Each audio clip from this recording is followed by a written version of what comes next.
દોસ્તો આપણી શાળાનું નામ શ્રી હરિ નકલંક વિદ્યાલય બગથડા, તાલુકો મોરબી. મિત્રો, આજે આપણે શા માટે ભેગા થયા છીએ આમ થોડો તમને અંદાજ આવી ગયો હશે કે આપત્તિ વ્યવસ્થાપન અને શાળા સલામતીના ભાગ રૂપે હવે આપત્તિ વ્યવસ્થાપન એટલે ઓચિતાની કોઈ પણ ઘટના બને, ખાસ કરીને આગ લાગવાની ઘટના અને આપણે બે બાકડા બની જઈએ તો આપણે શું કરવું જોઈએ. દરેક શાળાની અંદર બે પ્રકારની ફાયર એક્સટિંગ્વિશરની બે લાલ બોટલો આપેલી છે.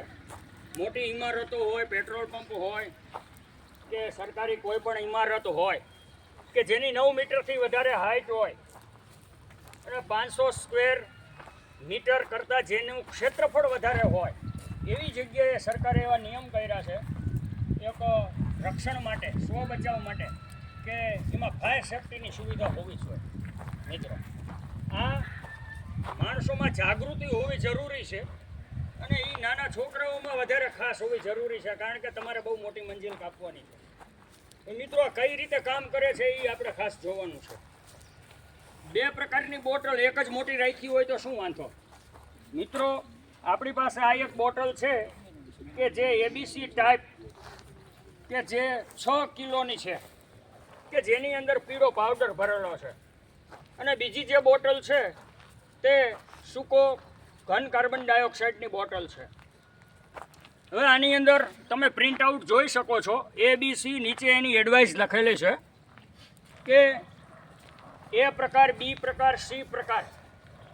એ એટલે કોઈ સોલિડ વસ્તુ જ્યારે સળગે, કોલસાની ગાડી સળગે, ઘરની અંદર કોઈ કાપડ સળગે, કોઈ લાકડું સળગે, આપણી વાડીએ પણ ઘણી વખત ઘાસચારો સળગતો હોય, કોઈ પ્લાસ્ટિક સળગે, ન સળગે એવું નથી, સળગે, એ પણ કેમિકલનું બનેલું છે.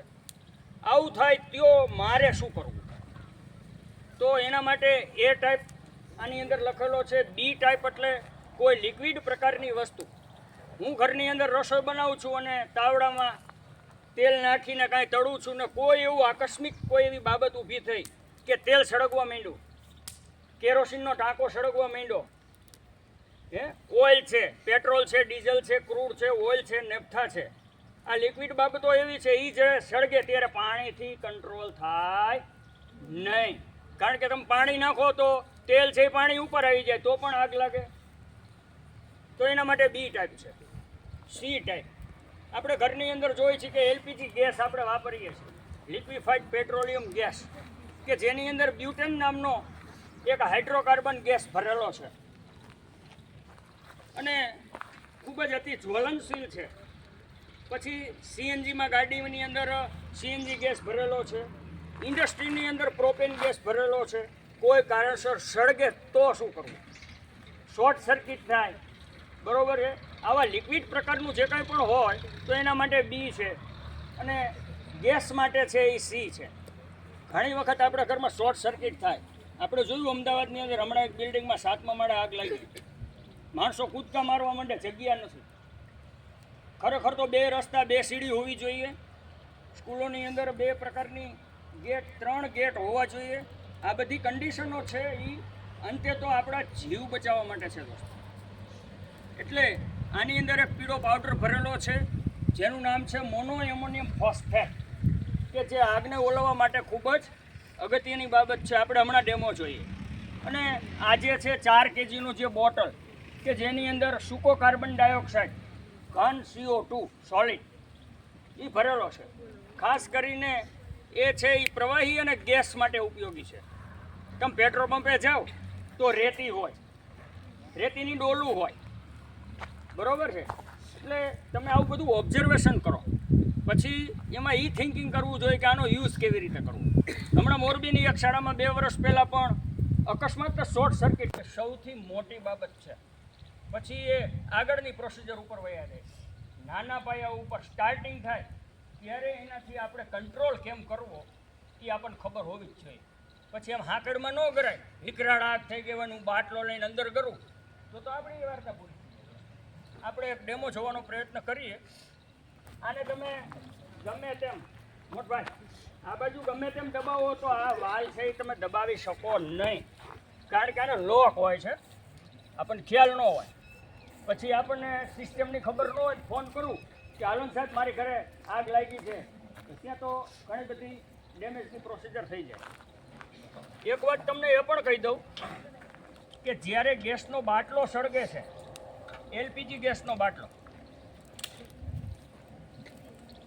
સૌથી સહેલી વાત એ છે, જો જાણકાર હોય તો, કે ગેસનો બાટલો લીક થાય એટલે આગ છે ને બારે લાગતી, એક કદાચ બોમ્બની જેમ વિસ્ફોટ પણ થઈ શકે.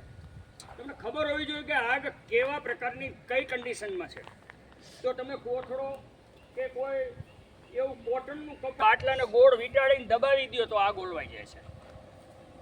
પણ એ બહુ તાલીમ પામેલા તજજ્ઞો આ કરી શકે. હેલ્મેટ પહેરવું જરૂરી છે, ભાગવાની પણ તૈયારી જોઈએ, એટલે આ એક ખૂબ જરૂરી બાબત છે.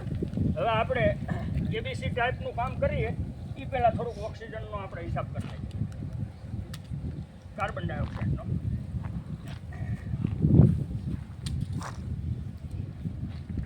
આપણે અત્યારે સૂકો ઘન કાર્બન ડાયોક્સાઇડ, તો ખરેખર આ શું કામ કરે છે, શા માટે આનાથી આગ ઓલવાય છે?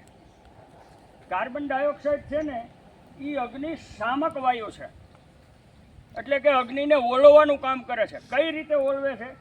કાર્બન ડાયોક્સાઇડથી ઓલવાતી નથી, પરંતુ કાર્બન ડાયોક્સાઇડનું એક કામ એ છે કે આજુબાજુમાં જે હવા છે, કે હવાના કારણે પદાર્થ સળગે છે, એને ઓક્સિજન મળતો અટકી જાય છે, એટલે કોઈ પણ વસ્તુ સળગતી અટકી જાય. આ એનું કામ છે. આપણે ડેમો જોઈએ, જો આની અંદર પ્રેશર હશે તો આપણને એનું પરિણામ મળશે.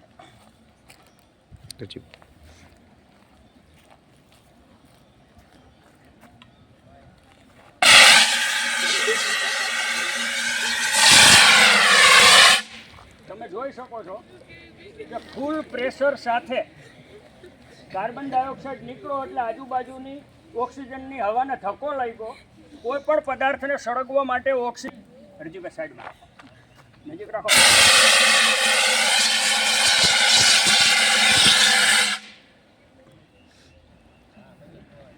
એક સાયન્સની તમને વાત કરી દઉં, તમને કલ્પનાને બાટલો છે ને જ્યાંથી ગેસ નીકળે છે એ અતિ ઠંડો થઈ ગયો. ઠંડો થવાનું કામ શું? હરજીભાઈ ઠંડી છે નડે? ફૂલ ઠંડી છે.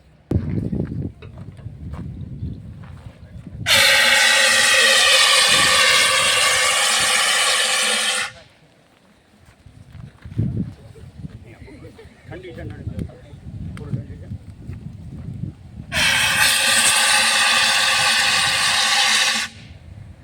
મિત્રો, હંમેશા પવન ઉત્તર